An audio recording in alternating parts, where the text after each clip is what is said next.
This is Show Up as a Leader, a show from People Forward Network, helping you maximize your positive impact on the world by becoming your best, fully authentic self. Hey everyone, it's Rosie. I am super excited to have my dear friend, Rana DeBoer, co-founder of Volt Strategy, launch a new series on the podcast called Elevate Your Leadership. In this series, Rana offers a unique blend of behavioral science and business strategy to help leaders take their cultures to the next level and build future-ready organizations. Take a listen.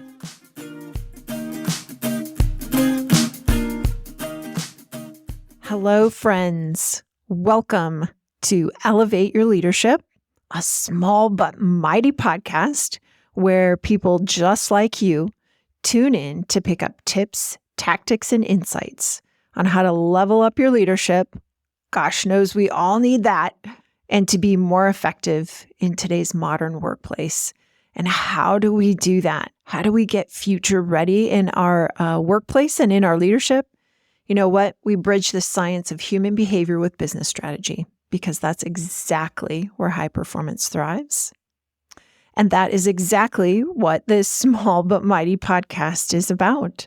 So this month, we are focusing on team identity. And if this is not a topic you have explored in your leadership or put some focus to in your culture building, you are in for a serious treat today. So what does it mean? This team identity, why is it important? And how do you develop? How do you develop team identity? Because what do we know?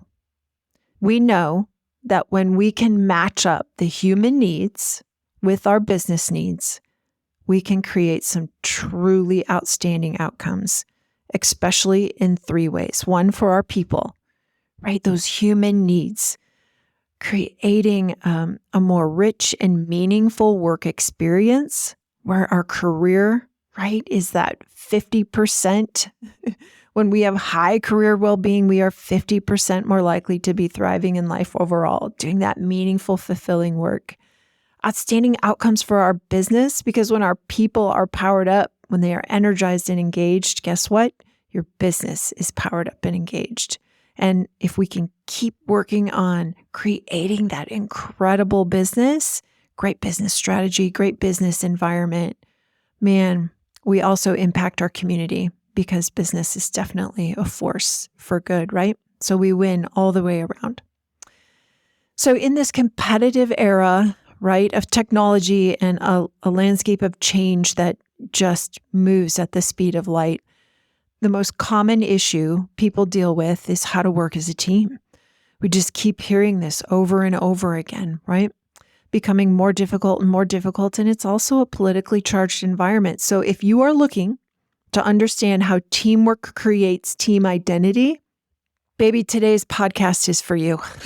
So for those who don't know me, my name is Rana DeBoer. I am a serious but very fun human performance junkie who loves to work, again, with people just like you, helping you unlock your full potential and that of your organization, really getting that people part right, aligned and empowered into your business strategy. So that's what today is all about. That's what this whole Elevate Your Leadership podcast is all about.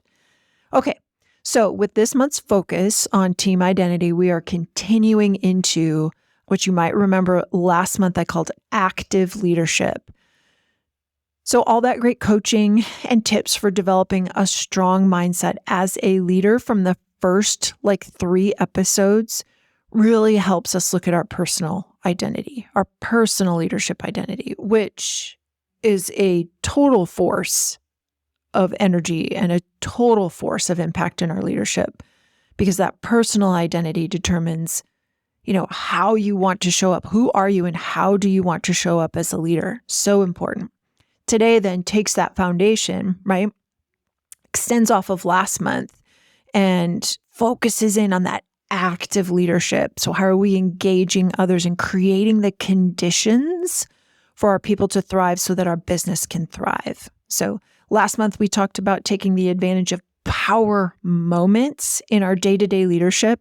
And so we're going to add on to that, right? Because this is Such good stuff today, friends. This is my favorite out of a year-long podcast journey. Today's topic is absolutely one of my favorites. So I love beginning always with some definitions. So leadership tip here, it creates common ground and understanding. If we can come from a place of definition, like what are we talking about? Where are we all coming from? It puts everybody on the same playing field. So here we go.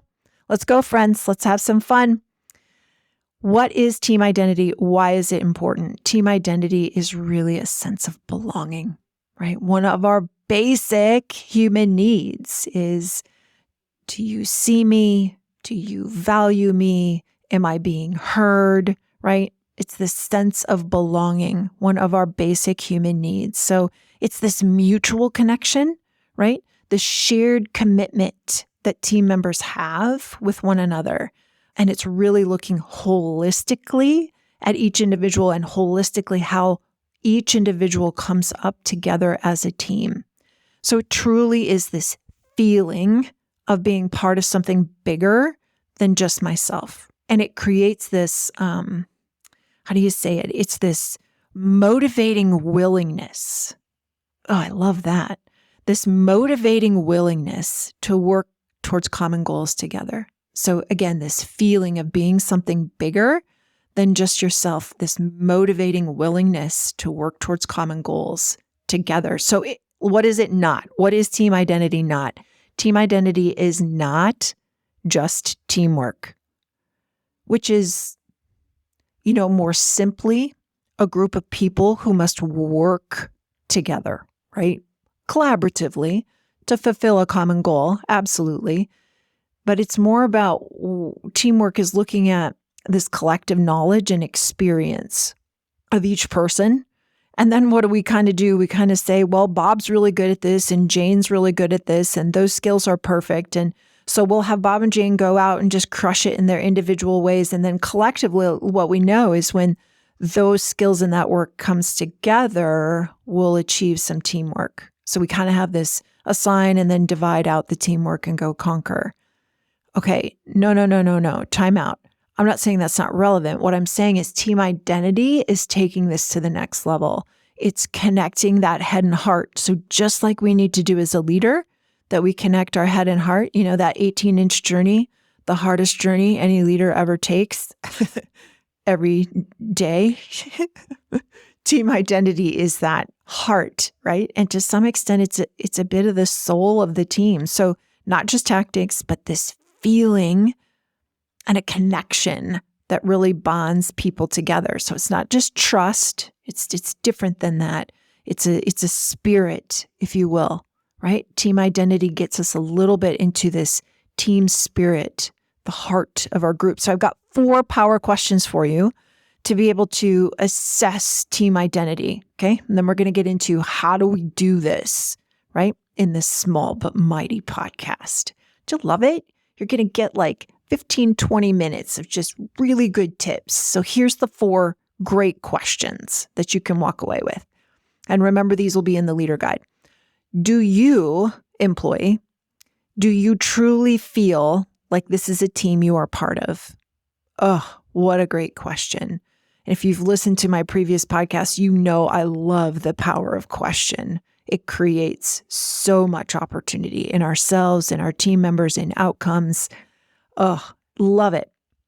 Do you truly feel like this is a team you are part of? Do you feel a strong sense of loyalty to this team? Do you experience a sense of shared purpose with this team? Do you experience connection and real collaboration with this team? So there are 4 power questions that you, leader, can use to ask in your engagement surveys, in your one-downs. Grab one, use it in your one-down with your employee. Do you feel like this is a team you are a part of? And allow them some space to just sit in silence and then be able to answer in a small way, and then just keep working with them. Like, do you feel a sense of shared purpose on this team? And how do we maybe better do that?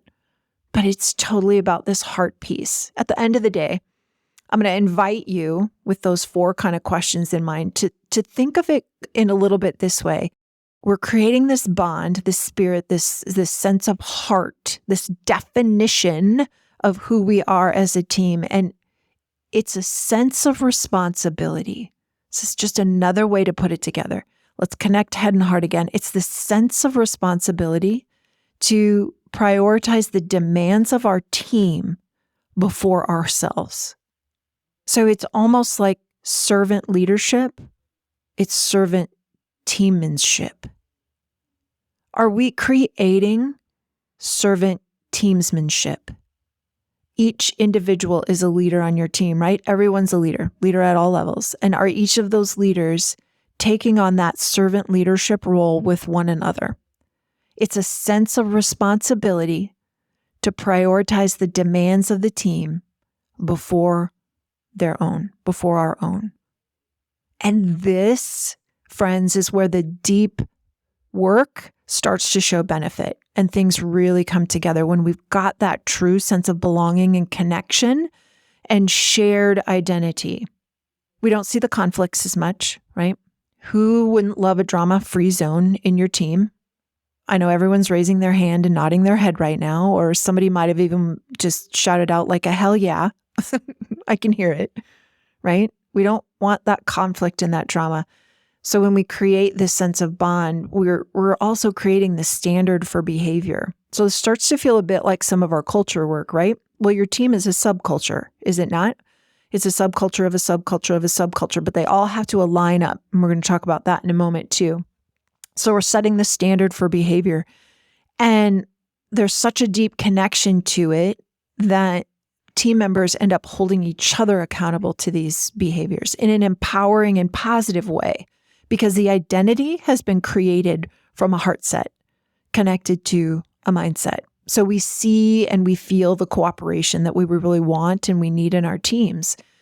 So we're lacking some connection. We're lacking some purpose. Then we start to see conflicts. We start to see some of that drama.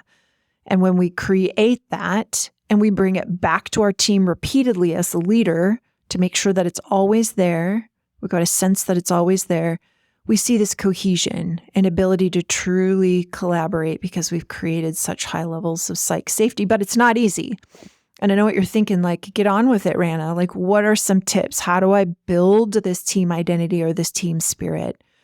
And so it's just not that easy, right? To mold up a group of people and bring them collectively into a shared definition of sense of belongingness.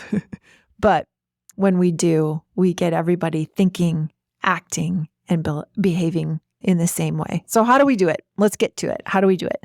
Let's walk through 4 key actions. These are not going to be a surprise to you.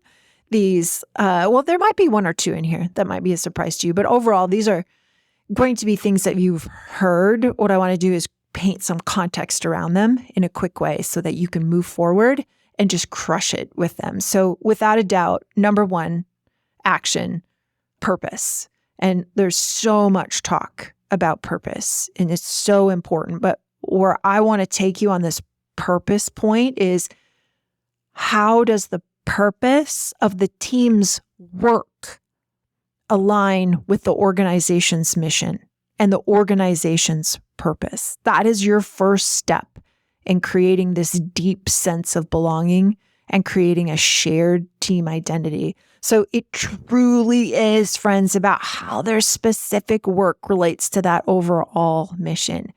Here's what I want to emphasize to you. Do not assume that people know this. Don't assume they know this. You have to talk about this repeatedly. Leader, action, moment, right here. Purpose. Take the time to flesh this out and to talk about how their work is positively impacting. What's the purpose behind it? So it's ultimately about who is positively affected by the team working well together. Oh my gosh, that's such a great statement. Let me say it again. Ultimately, it's about who is positively affected by the team working well together. And the power question that you have here is who is served by the work that we do.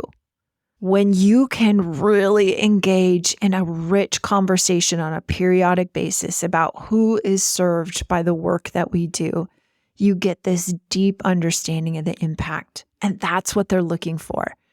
It gives this significance, this incredible spirited significance connecting head and heart. And that's where the motivation and engagement comes from. That's where those great benefits of a drama-free zone on your team come from. So it's a connection. It's connecting who we are and how we work and do together to the real world outcomes. And that creates just such rich identity. So one of the clients that I work with that I have to give a shout out to, I love them so much. They do incredible work, is Sioux Valley Energy in Coleman, South Dakota. And their vision, mission, purpose statement is serve our members always. And underneath that, they consistently unpack what are the definitions of what that means in a very tactical way.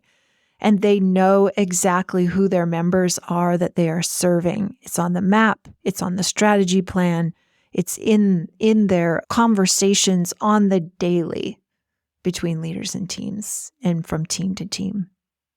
Okay, number 2, determine some character values. And I'm excited to take this a little bit further than just what our organization's team values are. So as Seth Godin always says, it's about emphasizing people like us do things like this, right? People like us do things like this. So I'd encourage you at this point, pull out your organizational core values and how do we make them super sticky for your team, right? We want to make them super sticky for your team, but we want to pull them down just a little bit deeper into the subculture of your team. And here's what we want to look at. So think about this. There are performance character strengths, these values that we hold, which relate to the mastery, kind of the success in our specific environment, like performance character strengths, things like confidence, competitiveness, discipline, resilience, being hardworking, having a strong sense of commitment, possessing high levels of focus. So again, people like us do things like this. So when you look at those values, those character values, now is what I'm talking about, right? Character values, where are the performance character values at? Pull some of those out. Ask your team members, what are our performance character strengths? People like us do things like this. What are they? Then you got to match them up with some relational character strengths. And I know you've got both in your organizational core values. And I know you can ask these things to your team and they will tell you the answers. Our relational character strengths, which really promote, right, that ethical conduct, that harmony, right, the relationship things, the empathy, the humility, the honesty. It's the respectfulness and the trustworthiness. It's about the fact that we care about each other. Again, connecting head and heart. This team identity is about putting the performance and the relational together. So if you pull out your organizational core values, I'm going to give you an example. You can see where are the performance and the relational components and elements that help us build this team identity, this team spirit. So from a performance standpoint, I'll give you an example. While I was Chief Culture Officer at the city of Sioux Falls, one of our performance was communicating effectively, right? Delivering that really clear, authentic, respectful communication, because that builds relationships for us to work collaboratively. And it really reflects to one of our core values of respect, which is about honoring the dignity of others. So as you move through number 2, which is about those determined character values, you've got a performance and a relational side. And then you start to define what are the behaviors and actions that we expect to see out of ourselves and others if we lived out these character values of people like us who do things like this. What a fun exercise to do with a culture champion group or even your whole team. I love it. Number 3, I'm not going to go overwork this one, but just emphasize a couple things. You need to focus on the goals. focus on the work, right? So sometimes these things are handed from a team from higher up in the organization. I get it. You still need to have a team-wide discussion about the assignments and create those milestones and sub-goals and all the good things so that your people feel invested in the success. And that when you hit those goals, when each individual can see how their work and their goals align to the team goals, that align to the organizational goals, it's a bit of that Simon Sinek nested why, right? We get this deep level of investment. We understand one another's roles and how to better support each other. Here's the last quick tip I'm going to say about goals, because again, I think you guys know this stuff. We all know this stuff. You have to talk about them periodically. Let that be a theme that comes through today's Small But Mighty podcast. You have to talk about these things. So you have to be at the table to vocally celebrate when goals are hit. That just does nothing but deepens the identity. It helps it grow, strengthen, and have even more value and sense of belonging. Got to talk about it. Create that sense of camaraderie. Yeah. Number 4, last but not least, number 4, define. I'm going to say define your communication habits. 4 monstrous things to develop that team identity. And the last one is a big one. So I'm taking this one directly from David Burkus. So if you haven't read any of his books, do it, friends, do it. Best Team Ever, Leading from Anywhere, The Myths of Creativity. Those are 3 of my faves from him. So we want to establish those norms around how are we going to communicate and how are we going to collaborate. And again, I want to emphasize this has to come through team discussion. So it's these habits of communication. Tools. What are the tools we're going to use to communicate? Decide how we're going to utilize those tools, right? We're establishing guidelines for email, for instant messaging, for any of the other communication platforms that you have, which are probably many, right? Like how do we use Slack? How do we use Teams? How do we use, right, Zoom, XYZ?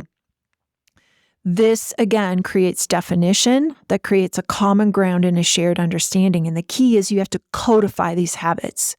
They have to be written, they have to be documented, they have to be put in that team process, right? This is how we do work together because that reduces the misunderstanding, creates and promotes collaboration. I would encourage you on number 4, defining communication habits, that you also put that on the agenda, team meeting agenda, so that periodically you are reviewing over them. Are they working? Are they still effective? Is this the way for us to work? Continue working together.